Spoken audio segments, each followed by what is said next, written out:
Hello बच्चों।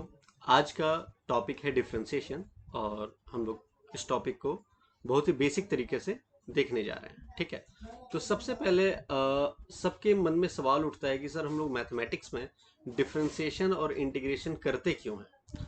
तो मेरा आंसर ये होगा कि अगर मान लीजिए कोई कर्व हमने लिया है, ठीक है, कोई एक कर्व है, ठीक है, अगर मुझे इस कर्व को छोटे छोटे हिस्सों में बांटना है तो उस समय हम लोग डिफरेंशिएशन का यूज करेंगे।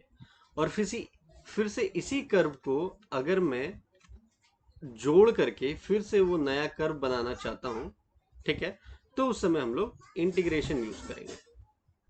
ठीक है, ये बेसिक सा कॉन्सेप्ट है डिफरेंशिएशन इंटीग्रेशन। मतलब कोई भी एक कर्व है, उसको अगर स्मॉल स्मॉल पार्ट में मुझे बांटना है तो डिफरेंशिएशन यूज करेंगे, और जब उसी छोटे छोटे हिस्से को फिर से जोड़ करके नया कर्व बनाना है तो उस समय हम लोग इंटीग्रेशन यूज करेंगे।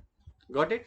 ठीक है, चलिए इसके बाद हम लोग डिफरेंशिएशन का जो बेसिक सा फॉर्मूला है वो हम लोग देखते हैं। क्या है फॉर्मूला? फॉर्मूला है D upon D x x रेश पर एन।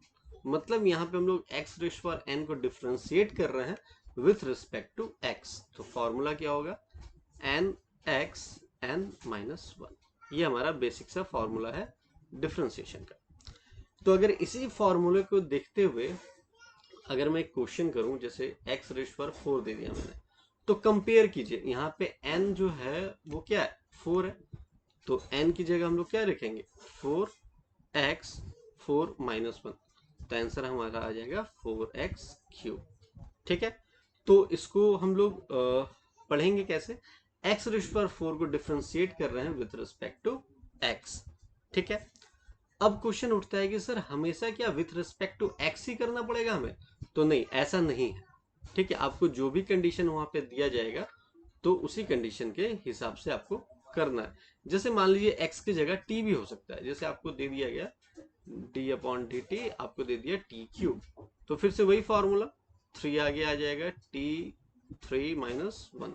तो हमारा आंसर क्या हो जाएगा? 3t square. ठीक है, अब हमारे पास फिर से एक कॉन्सेप्ट आ रहा है कि सर अभी आप जो क्वेश्चन हम लोग को बता रहे हैं तो वहां पे क्या है कि ये टी टी सेम हो जा रहा है, एक्स एक्स सेम हो जा रहा है।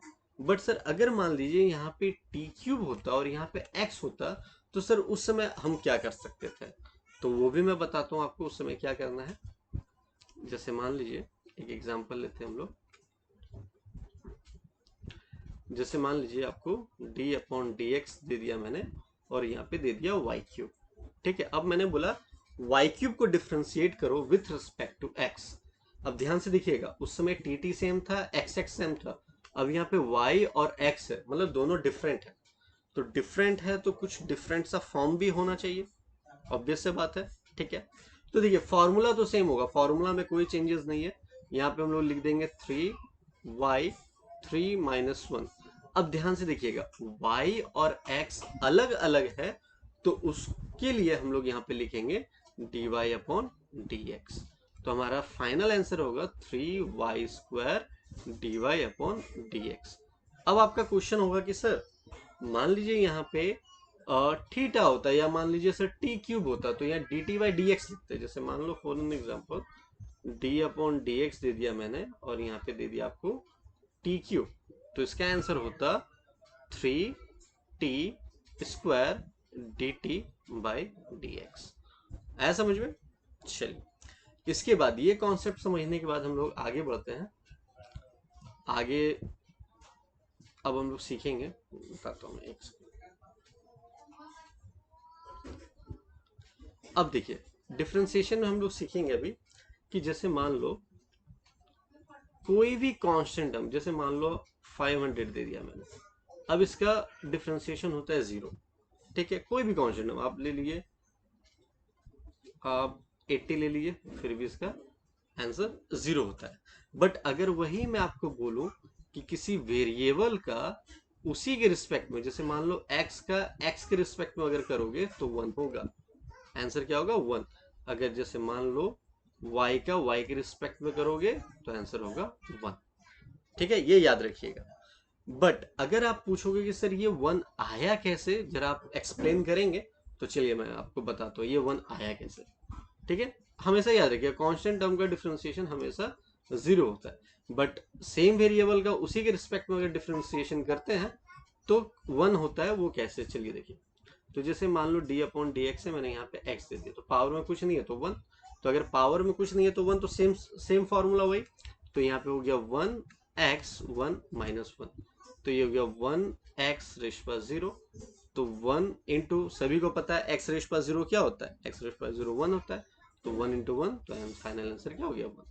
तो अब आप लोगों को क्या है कि हर एक बार एग्जाम में ये करके दिखाना नहीं है, आप लोगों को डायरेक्टली याद कर लेना है कि x का x के रिस्पेक्ट में 1, t का t के रिस्पेक्ट में 1, तो ऐसा। ठीक है, लेकिन अभी आपको जो मैंने बताया कि कांस्टेंट टर्म का डिफरेंशिएशन 0 होता है और सेम वेरिएबल का उसी के रिस्पेक्ट में अगर हम करते हैं तो 1 होता है। लेकिन सर अगर मान लीजिए दोनों हमको मिला करके दे दिया, जैसे मान लीजिए मिक्सअप करके दे दिया, जैसे 500x दे दिया, तो फिर क्या करेंगे। तो याद रखिएगा कोई भी कांस्टेंट टर्म अगर किसी वेरिएबल के साथ चिपका हुआ रहता है तो हम उस कांस्टेंट टर्म को बाहर कर देते हैं। तो जैसे हमने यहाँ पे 500 को बाहर कर दिया, तो 500 को बाहर कर दिया तो अंदर क्या बचा x। तो अभी हम लोगों ने देखा था x का x के रिस्पेक्ट में क्या होता है 1, तो फाइनल आंसर क्या हो जाएगा 500। तो चलिए इस पे एक और थोड़ा सा बेसिक सा देख लेते हैं। डी अपॉन डी एक्स, अगर यही हमें 500x² दे देता, फिर से वही कॉन्सेप्ट, कांस्टेंट टर्म को बाहर कर दीजिए, D upon D x, x² का डिफरेंशिएशन करेंगे। तो x² का डिफरेंशिएशन अभी बता चुका हूं मैं, तो किस तरीके से होगा x² का डिफरेंशिएशन, 2x 2 माइनस 1, तो ये हो गया हमारा 500, ये हो गया 2x, तो फाइनल आंसर हमारा क्या हो जाएगा 1000x। गॉट इट बच्चे, बच्चा पार्टी समझ में आया। ठीक है, चलिए आप लोग स्क्रीनशॉट लेते रहिएगा, ठीक है, क्योंकि अभी काफी बेसिक चीजें बतानी है तो मैं थोड़ा सा फास्ट चलूंगा।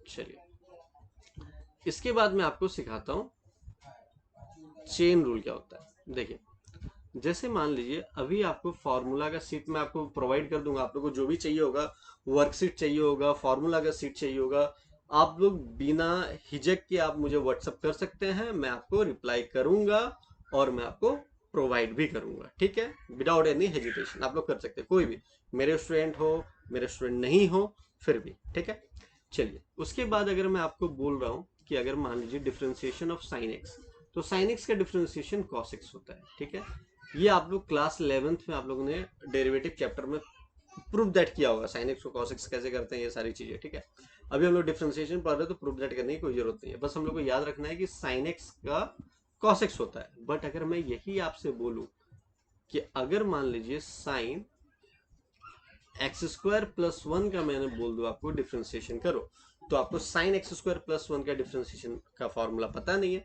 तो आप क्या बोलोगे कि सर इसको हम लोग x लेट कर लेते हैं। तो x लेट कर लेने से अभी हम लोग का ये फॉर्मूला बन गया साइन x का cos x, तो ये लिख दूंगा मैं cos x। ठीक है, बट याद रखिए कि ये वाला टर्म को तो डिफरेंशिएट ही नहीं करा हम लोगों ने, हमने तो साइन x का cos x कर दिया, बट x² प्लस 1 को तो डिफरेंशिएट नहीं किया। चलिए उसको करते हैं डिफरेंशिएट, तो ये हो गया हमारा x² प्लस 1। तो अगर हम लोग इसको लिखेंगे तो cos x² प्लस 1 और इधर हमारा हो गया 2x प्लस 1, तो 2x प्लस 1, अच्छा ये x² का डिफरेंशिएशन तो 2x हो गया और 1 का डिफरेंशिएशन क्या हो जाएगा 0। ठीक है बच्चा पार्टी, तो इधर 2x और इधर cos x² plus 1, that is our final answer. ठीक है, चलिए इसके बाद आप लोगों को सिखाता हूं मैं प्रोडक्ट रूल। प्रोडक्ट रूल कैसे हम लोग करते हैं, देखिए प्रोडक्ट रूल का पहले फॉर्मूला देखेंगे, उसके बाद उस पर एक क्वेश्चन देखेंगे। ठीक है, तो चलिए देखते हैं। अब देखिए प्रोडक्ट रूल का फॉर्मूला क्या होता है, यूवी करके हम लोग देख लेते हैं, ज्यादा आसान है। जैसे अब यहाँ पे दो अब देखिए प्रोडक्ट रूल लगाएंगे कैसे, आपके दिमाग में ये होना चाहिए सर लगाएंगे का, जब दो अलग अलग फंक्शन दिया रहेगा उस समय हम लोग प्रोडक्ट रूल लगाएंगे। ठीक है, दो अलग अलग फंक्शन किस तरीके का बताता हूँ मैं। जैसे मान लो आपको दे दिया x और sin x, तो x हमारा एल्जेब्रिक फंक्शन है और sin x हमारा ट्रिग्नोमेट्रिक फंक्शन है, मतलब दो अलग अलग फंक्शन, तो यहाँ पे ऑब्वियस बात है प्रोडक्ट रूल लगेगा। बट हम लोग करते कैसे, तो चलिए देखते हैं। u को रखेंगे, v को डिफ्रेंशिएट करेंगे, ठीक है, प्लस v को रखेंगे u को डिफ्रेंशिएट कर देंगे। आया समझ में? चलिए, उसी तरीके से हम x को रखेंगे, sin x को डिफ्रेंशिएट करेंगे, ठीक है, प्लस अब sin x को रखेंगे, x को डिफ्रेंशिएट करेंगे, ठीक है। फिर से एक आपके दिमाग में क्वेश्चन आ रहा होगा कि सर अगर मान लो u भी है, मान लो ये u है ये v है, तो सर हमेशा क्या फर्स्ट टर्म को u लेंगे सेकंड टर्म को v लेंगे? ऐसा कुछ नहीं है, ठीक है। आप इंटरचेंज भी कर दोगे, साइन एक्स को आगे लिख दो, एक्स को पीछे लिख दो, कोई फर्क पड़ने वाला नहीं है, क्योंकि यहाँ पे प्लस साइन है। अगर यहाँ पे माइनस साइन होता तो मैं ऑब्वियस सा बात बोलता कि उसको यू ही लेना है और उसको वी ही लेना है।